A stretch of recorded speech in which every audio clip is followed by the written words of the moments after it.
இந்த காணிக்கை கர்த்தருக்கு விருப்பமாய் இருந்ததா? மறுபடியும் ஆண்டவர் உங்களை பார்த்து கேட்கிறார். நான் மறுபடியும் உங்களை பார்த்து கேட்கிறேன், காணிக்கைன்னு ஒன்று புதிய உடன்படிக்கையில் இல்லவே இல்லை.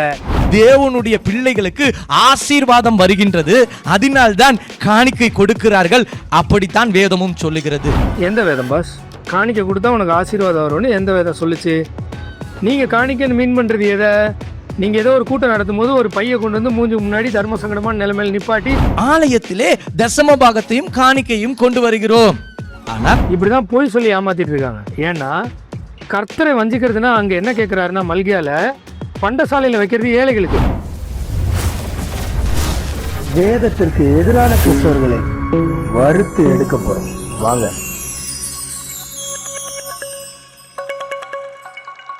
வேதம் சொல்லுகிறது, தேவனுடைய வார்த்தை சொல்லுகிறது, வானத்தின் பல கனிகளை திறந்து விசுவாசிகளுக்கு கர்த்தர் கொடுப்பார் என்று வாக்களித்து இருக்கிறார். அதனால்தான் அநேகர் தசமபாகத்தை தருகிறார்கள். ஏமா வேதம் சொல்லுது, மல்கியா 3ஆம் அதிகாரம் 6 10 வசனத்தை நாம் வாசிக்க கேட்போம். நான் கர்த்தர், நான் மாறாதவர். ம். ஆகையால் யாக்கோபின் புத்திரராகிய நீங்கள் நிர்மூலமாகவில்லை. ம். நீங்கள் உங்கள் பிதாக்களின் நாட்கள் தொடங்கி என் கட்டளைகளை கைக்கொள்ளாமல் அவைகளை விட்டு விலகி போனீர்கள். என்னிடத்திற்கு திரும்புங்கள், அப்பொழுது உங்களிடத்திற்கு திரும்புவேன். கர்த்தர் இங்க ஒரு கட்டளை வைக்கிறார், ஏன்ட்ட திரும்ப, அப்பொழுது உங்களுக்கு நான் திரும்புவேன் சொல்லி என்று சேனைகளின் கர்த்தர் சொல்லுகிறார். நாங்கள் எந்த விஷயத்தில் திரும்ப வேண்டும் என்கிறீர்கள்? சபை ஜனங்க கேக்குறாங்க, நான் எந்த விஷயத்துல நாங்க திரும்பணும்னு சொல்லி. பாத்தீங்களா, மறுபடியும் அங்க ஒரு பொய். சபை ஜனங்களா? மல்கியால எங்க சபை வந்தது? கிறிஸ்து தம்முடைய சுய ரத்தத்தை கொடுத்து சம்பாதித்த சபை. என்னைக்கு? பெந்தெகோஸ்தே நாளில் நடக்குது. அன்னைக்கு தான் ரட்சிக்கப்படுகிறவர்கள் தேவன் அனுதினமும் சபையில் சேர்த்து கொண்டு வரார். சரீரமாகிய சபை அங்கே தான் துவங்குது. மனம் திரும்புங்கள், பரலோக ராஜ்யம் சமீபமாக இருக்குன்னு ஆண்டவர் சொன்னார். சமீபமாக இருந்தது, வந்துருச்சு. அதனால சீஷர்கள் சமீபமாக இருக்குன்னு சொல்லலை, மனம் திரும்புங்கள்னு சொன்னாங்க. ஏன்னா ராஜ்யம் வந்துருச்சு. இதை கொண்டு போய் மல்கியாவில் போய் சபை மக்கள் கேட்டாங்கன்னு ஒரு பொய். சரியா? எப்படிலாம் பைபிள் தெரியாத மக்களை ஏமாத்துறதுக்கு இந்த மாதிரி போதகர்கள் இறங்குறாங்கன்னு நான் காட்டுறேன். சரியா? மனுஷன் தேவனை வஞ்சிக்கலாமா? உடனே கர்த்தர் சொல்றாரு, மனுஷன் தேவனை வஞ்சிக்கலாமா? நீங்களோ என்னை வஞ்சிக்கிறீர்கள். நீங்கள் எல்லாரும் என்ன வஞ்சிக்கிறீர்கள். அடுத்து போய் நீங்கள் எல்லாரும் என்னை வஞ்சிக்கிறீர்கள் அப்படின்னு சொல்லி அடுத்த போய் சொல்றதுக்கு ரெடி ஆயிட்டு இருக்காரு. நல்லா அப்படி டேம் பண்றார். எதிலே உம்மை வஞ்சித்தோம் என்கிறீர்கள். எதிலே உம்மை வஞ்சித்தோம் என்கிறீர்கள்? தசமபாகத்திலும் காணிக்கைகளிலும் தானே. இந்த வசனத்தை படிச்சோனே விசுவாசிகளுக்கு ஒரு பயம் வருகிறது. ஓ, நாம் கர்த்தரை வஞ்சித்து விடக்கூடாது. ஆகையினால நான் ஊழியத்துக்கு, இந்த சபைக்கு நான் தசமபாகம் கொடுக்க வேண்டும், நான் காணிக்கை கொடுக்க வேண்டும். ஏனென்றால் நான் கொடுக்கவில்லை என்றால் வசனம் சொல்லுகிறது நான் கர்த்தரை வஞ்சிக்கிறேன் என்று சொல்லி. வாசிங்க.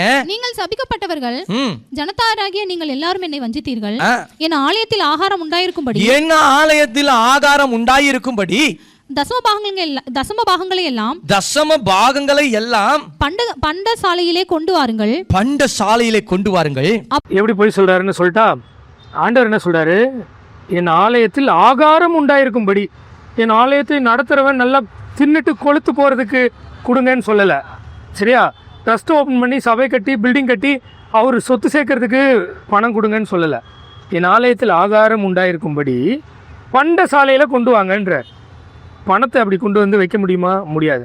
பழைய ஏற்பாட்டில் தசமபாகம்னா என்ன? அவங்க விளைச்சலில் 10ல் 1 பங்கு மந்தையின் தலையீற்று, இதுதான் தசமபாகம். அதை கொண்டு வந்து என்ன பண்ணணும்? ஆலயத்தில் உள்ள பண்டசாலையில் வைக்கணும். இவர் ஆலயமும் கிடையாது, இவர் சபைன்னு தான் சொல்கிறாரு. ஏன்னா ஆலயம் தேவாலயம் அந்த கான்செப்ட் முடிஞ்சிருச்சு. திரைசிலை 2ஆக கிழிஞ்சோடனே முடிஞ்சிச்சு. இப்போ இங்கே பண்டசாலையும் கிடையாது. பணத்தை வந்து இவர்கிட்ட கொடுக்கணும்னு இவர் டிமாண்ட் பண்ணுறதுக்கு என்ன இருக்குது? இவர் பண்டசாலை வச்சுருக்கிறாரா? நாகல்கேணியில் இருக்கிறதா சொல்கிறாங்க. பண்டசாலை வச்சுருக்காரா? மக்கள்லாம் பொருளாக கொண்டு போய் அங்கே வச்சுட்டு ஏழைப்பாளைகள் வந்து சாப்பிட்டு போயிடுவாங்களா? இவருக்கும் வேணால் வந்து சாப்பிட்டுக்கலாம். அதுதான் தசமபாகம். அப்படி தான் நடக்குதா? இல்லை, மாறா பணம் பணம் பணம். ஏன்னா பணத்தை கொடுத்தா தான், பணத்தை வாங்கினா தான் இவருக்கு சந்தோஷம் கிடைக்கும். இவர் தான் சொன்னார், ஞாபகம் இருக்குல்ல? அதனால் பணத்தை கொடுத்தீங்கன்னா இவருக்கு போதும். அதனால் எந்த வசனத்தை வேணால் எப்படி வேணால் எடுத்து பணம்னு அலையிறது தான் இவருடைய வேலை. இவரோட நான் சொல்லும்போது தப்பாக எடுத்துக்காதீங்க. இவரை மாதிரி இருக்கிற அநேக போதகர்களை எல்லாரையும் சேர்த்து தான் சொல்கிறேன். இவரை ஸ்பெசிபிக்கா நான் சொல்ல. அப்பொழுது நான் வானத்தின் பல கனிகளை திறந்து இடங்கொள்ளாமற் போக மட்டும் உங்கள் மேல் ஆசீர்வாதத்தை வருஷிக்க மாட்டேனோ என்று அதனால் என்னை சோதித்து பாருங்கள் என்று சேனைகளின் கர்த்தர் சொல்கிறார். இந்த வசனத்தினால இன்னைக்கு விசுவாசிகள் என்ன செய்கிறார்கள்? பயந்து நான் கர்த்தரை வஞ்சிக்க மாட்டேன், கர்த்தருக்கு நான் கொடுக்க வேண்டும். ஏனென்றால் கர்த்தர் இங்கே சொல்லியிருக்கிறார், எங்களை பார்த்து தான் சொல்லியிருக்கிறார். அதனால்தான் நாங்கள் ஆலயத்திலே தசம பாகத்தையும் காணிக்கையும் கொண்டு வருகிறோம். ஆனால் இப்படிதான் போய் சொல்லி ஏமாத்திட்டு இருக்காங்க. ஏன்னா கர்த்தரை வஞ்சிக்கிறதுனா அங்கே என்ன கேட்குறாருன்னா, மல்கியால பண்டசாலையில் வைக்கிறது ஏழைகளுக்கு, ஏழைகளுக்கு கொடுக்குறவன் கர்த்தருக்கு கடன் கொடுக்குறான்னு ஆண்டவர் சொல்லியிருக்காரு. காஸ்பர் மாதிரி ஊழியக்காரங்களுக்கு கொடுக்கறது கர்த்தருக்கு கொடுத்ததுன்னு சொல்லலை. காஸ்பர் மென்ஷன் பண்ணுறது காணிக்கப்பையும் தசவாகமும் சபையில் இருக்கிற மக்கள் தனக்கு கொடுக்கணுன்றது தான் மீன் பண்ணி சொல்கிறார். அப்போது இவர் தான் கர்த்தர்னு தன்னைத்தானே சொல்கிறார். கரெக்டா? தேவன் என்னப்படுவது எதுவோ, ஆராதனைக்குரியது எதுவோ அந்த இடத்துல அது வந்து நிற்கும். இன்னைக்கு இது வந்து நிற்குது. ஆமாம், ஏன்னா கர்த்தர் சொல்கிறாரு, இவர்கள் சிறியவர்கள் ஒரு கலசம் தண்ணி கொடுத்தாலும் நான் நீ அதற்கான பலனை அடைந்து போகாமல் இரு.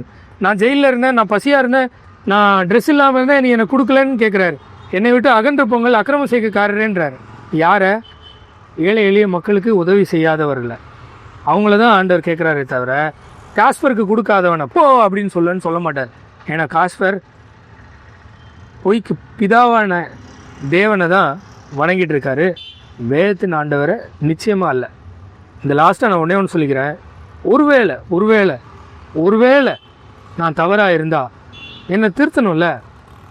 நான் கோலியாத்தாவே இருந்துட்டு போகிறேன், சரியா? உங்களில் அநேக தாவீதுகள் இருக்கீங்கல்ல, நேரில் வாங்க, பைபிள் எடுத்துகிட்டு வாங்க, நானும் பைபிள் எடுத்துகிட்டு வரேன். இல்லை லைவில் டிபேட் பண்ணலாம், லைவாகவே, எடிட்டிங்கே கிடையாது, டைரெக்டாக லைவ். மக்கள் டிசைட் பண்ணிட்டோம், நான் சொன்னதெல்லாம் தப்பா, பொய் இருக்கா, வசனம் அதுதான் சொல்லுதா இல்லையா, தசவாகம் காணிக்கின்ற ஒரு கான்செப்டே புதிய உடன்படிக்கை சபைக்கு இல்லை அப்படின்னு நான் சொல்கிறேன். கோலியாத்தான் என்ன சொல்கிறேன். நீங்கள்லாம் பெரிய தாவீதா இருந்தால் கவனம் எடுத்துகிட்டு வாங்க, வசனத்தை வச்சு பார்த்துருவோம். வரமாட்டீங்கள? ஏன்? வியாபாரம் போயிடும், அதானே? மக்களே, இவங்கெல்லாம் ஓடி ஒளியறத பார்த்தாவது தெரிஞ்சுக்கங்க, வேதம் உண்மையானது, இவங்கெல்லாம் போலியானவர்கள்னு. வேதத்தை கையில் எடுங்க, இவங்கெல்லாம் உங்களை பார்த்து ஓடிடுவாங்க. பாய்.